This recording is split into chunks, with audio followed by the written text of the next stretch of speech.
여러분 안녕하십니까? 발레오 전장 시스템 지회 금속노조 탈퇴는 법적으로 무효라는 원심 판결이 나온 가운데 대법원이 어제 공개 변론을 열었습니다. 산별 노조에 속해 있는 조합원들이 자체적으로 탈퇴해 기업별 노조로 전환할 수 있느냐를 두고 치열한 법리 공방이 펼쳐졌습니다. 장성훈 기자입니다. 2010년 발레오 지회 노조가 자체적으로 산별 노조인 금속노조를 탈퇴해 기업별 노조로 조직 형태를 변경하도록 의결한 것은 과연 법적으로 효력이 있는가? 1, 2심 재판부는 발레오 지회가 실질적인 단체 교섭권을 갖지 못해 독자적인 노조로 보기 힘들다며 무효라고 판결했습니다. 그러나 피고 측이 상고하자 대법원은 이례적으로 사건 심리를 위한 공개 변론을 열었습니다. 이번 사건의 결론이 현재 진행 중인 유사한 여러 소송의 판단 기준이 되는 데다 국내 노동계 전반에 큰 영향을 미칠 수 있을 것으로 봤기 때문입니다. 생중계된 공개 변론에서 산별 노조를 탈퇴한 피고 측은 조합원들의 자율적인 단결권이 우선 존중돼야 한다며 자유로운 산별 노조 탈퇴를 법으로 인정해야 한다고 주장했습니다. 이와 같이 조직 형태 변경을 제한하게 되면 헌법상 근로자의 단결권은 형해화되고 노동조합의 조직 형태 중에 하나에 불과한 산별 노조만 과보호되는 문제가 발생하게 될 것입니다. 그러나 원고 측인 금속노조는 단체 교섭권을 갖지 못한 지회노조가 산별노조를 임의로 탈퇴하는 건 국내 노조 체계의 큰 축인 산별노조를 와해시킬 수 있다며 원심 확정 판결을 주장했습니다. 하부 조직의 조직 형태 변경이 잘못 허용된다면 이는 산별노조 자체의 조직 질서를 무너뜨리는 것으로서 산별노조의 집단적 단결권을 본질적으로 침해하게 되고 이는 개별적 단결권이 본질적 침해로 이어집니다. 또 지회노조가 금속노조 탈퇴 과정에서 사측이 고용한 법무법인이 개입한 정황이 드러났다며 산별노조 탈퇴를 인정하면 노조 파괴에 악용될 것이라고 주장했습니다. 이번 변론은 공정성을 위해 대리인 변론에 이어 전문가 의견 진술과 재판부와의 문답 등으로 진행됐는데 앞으로 대법원이 어떤 결론을 내릴지 주목됩니다. MBC 뉴스 장성훈입니다. 지역의 주택시장 활혈세만큼이나 대구 경북의 주택담보대출 증가율도 전국에서 가장 높은 것으로 조사됐습니다. 한국은행은 아직 걱정할 수준은 아니라면서도 외부 충격이 올 경우 가계에 큰 부담이 될 수 있다고 경고했습니다. 권윤수 기자의 보도입니다. 최근 지역 주택시장이 활기를 띠면서 은행으로 집담보대출을 받으려는 사람들의 발길이 이어지고 있습니다. 대구은행의 경우 올 들어 지난달까지 주택담보대출액이 지난해 같은 기간보다 30%나 늘었습니다. 지역 내 부동산 가격의 상승 그리고 신규 분양 아파트들의 증대로 인해서 작년 동기와 대비하여 대략 한 30% 정도의 증가 추세를 보이고 있습니다. 한국은행 대구 경북 본부에 따르면 지난 한 해 지역에서 새로 발생한 주택담보대출액은 무려 8조 6천억 원으로 전년보다 17.7% 늘어나 증가율이 전국에서 가장 높았습니다. 그러나 걱정할 수준은 아니라고 밝혔습니다. 가구당 평균 대출액이 4,200만 원 정도로 전국 평균 5,900만 원보다 적고 광주, 전남 다음으로 적은 편에 속하기 때문입니다. 또 가계의 총 자산 대비 부채 비율이 대구 경북은 14.5%로 전국에서 가장 낮아 가계의 재무 건전성이 다른 지역보다 좋은 편이라고 한국은행은 설명했습니다. 가계의 평균 부채 규모가 전국에서 제일 작고 그다음에 또 부채 비율도 마찬가지로 제일 작습니다. 그러니까 그런 건전성 지표 면에서 상당히 좋게 나오고 있고. 하지만 지역의 주택담보대출 가운데 변동금리 비중이 높기 때문에 금리가 갑자기 오르거나 주택값이 내리면 가계에 위기가 올 수 있다고 경고했습니다. MBC 뉴스 권윤수입니다. 도청 이전이 가시화되면서 대구에서 안동으로 옮겨올지 고민하는 행정기관이 적지 않습니다. 안동 상공회의소가 행정기관 이전 분위기 조성에 발벗고 나섰습니다. 홍석준 기자입니다. 안동 상공회의소가 최근 대구 경북 중소기업청에 안동사무소 설치 의견을 전달했습니다. 신도청 북은 산업단지 조성과 기업 유치에서 중소기업청 역할의 중요성을 강조하며 사실상 부분 이전을 건의한 겁니다.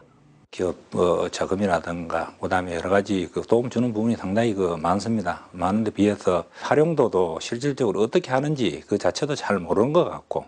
안동 상공회의소는 중소기업청 외에도 기업 운영에 도움을 줄 수 있는 중앙정부의 지방행정기관 유치에 나서기로 했습니다. 외국인 노동자들의 비자 연장을 지원하는 출입국관리소와 중소기업 유관단체도 접촉 중입니다.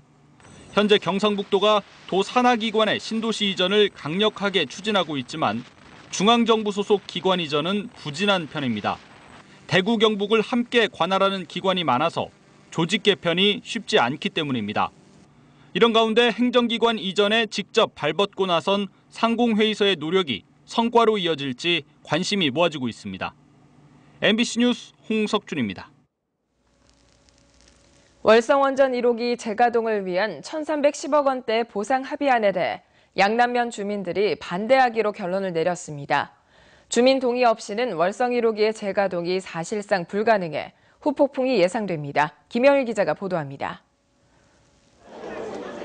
월성원전 1호기 재가동을 위한 1,310억 원대의 주민보상 협의가 결국 무산됐습니다.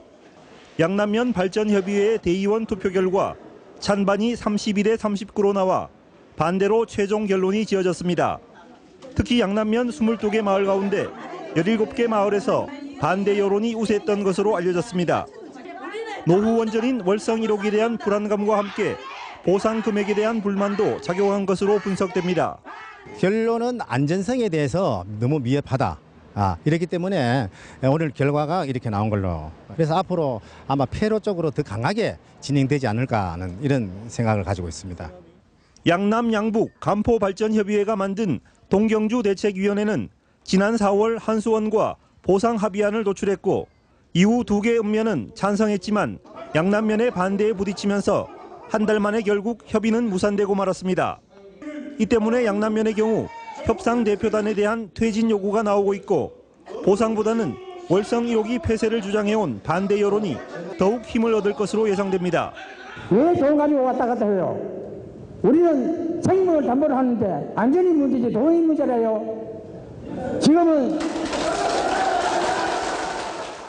이에 앞서 원자력안전위원회는 한수원의 월성 1호기 재가동에 따른 지역민을 위한 대책 수립을 요구했고 한수원 조석 사장도 주민 동의 없이는 재가동이 불가능하다고 밝힌 바 있습니다. 이 때문에 한수원은 당초 이달 말로 예정됐던 재가동 일정을 무기한 연기할 수밖에 없는 곤혹스러운 상황에 빠졌습니다. 재가동 일정은 다소 연기될 걸로 예상이 되고 본사와 향후 일정에 대해서 구체적인 협의를 진행할 그런 계획으로 있습니다. 월성원전 1호기의 재가동은 처음부터 지역민들의 여론 수렴 없이 일방적으로 추진돼 왔습니다.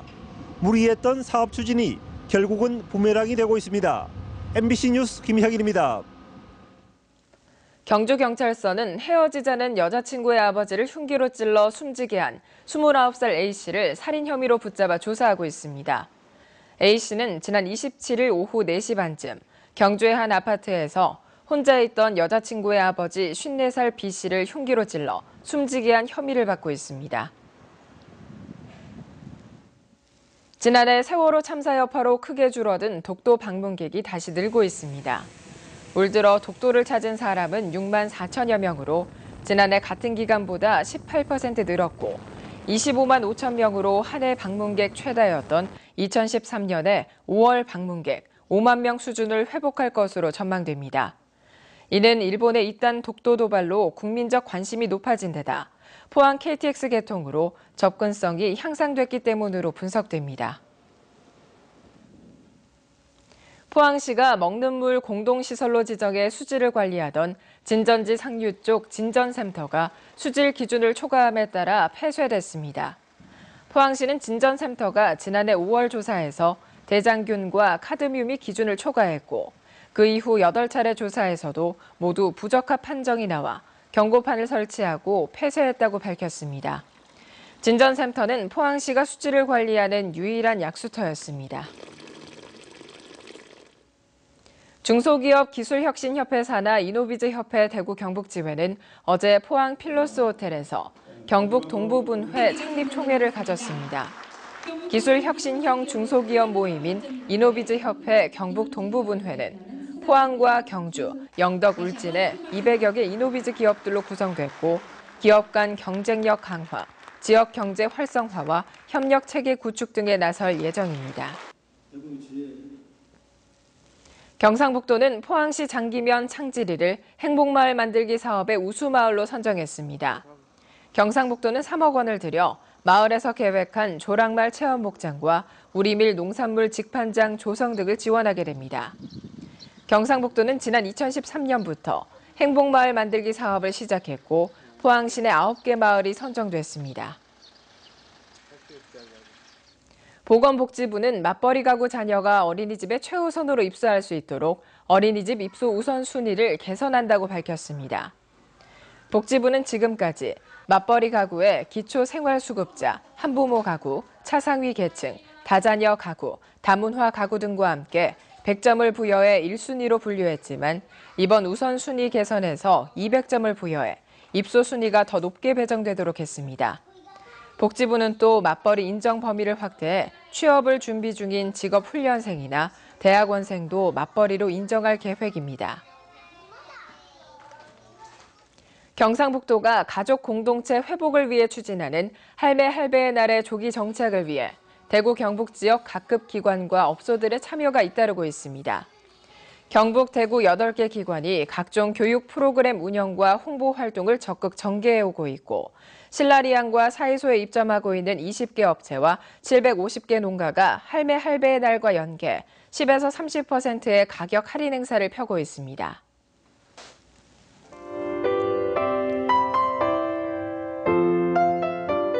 오늘은 어제보다 기온이 다시 껑충 오르겠습니다. 포항과 경주에서 다시 30도를 웃도는 불볕더위가 이어지겠는데요. 다만 여전히 일교차는 크게 벌어지겠으니까요. 외출하실 때 얇은 가디건 하나 꼭 챙기시면 좋겠습니다. 한편 동해안에는 안개 소식 있겠습니다. 오늘 오전까지 동해 전 해상에서 짙은 안개가 끼는 곳이 있겠는데요. 항해나 조업하시는 분들께서는 각별히 유의하셔야겠습니다. 자세한 지역별 날씨 알아보겠습니다. 오늘 경북 동해안 지역은 구름 다소 많이 지나겠습니다. 아침 기온 울진 영덕 15도, 포항 17도, 경주 13도로 시작하겠고요. 낮 최고 기온은 울진 22도, 영덕 29도, 포항 30도, 경주 32도까지 오르겠습니다. 울릉도와 독도도 구름 다소 많이 지나겠습니다. 아침 기온 울릉도 독도 16도로 시작하겠고요. 낮 최고 기온은 울릉도 24도, 독도 20도까지 오르겠습니다. 동해 전 해상 맑은 가운데 구름 조금 지나겠습니다. 바다의 물결은 0.5에서 1.5m로 잔잔하겠습니다. 다음 주 수요일에 잠시 비 소식이 있겠습니다.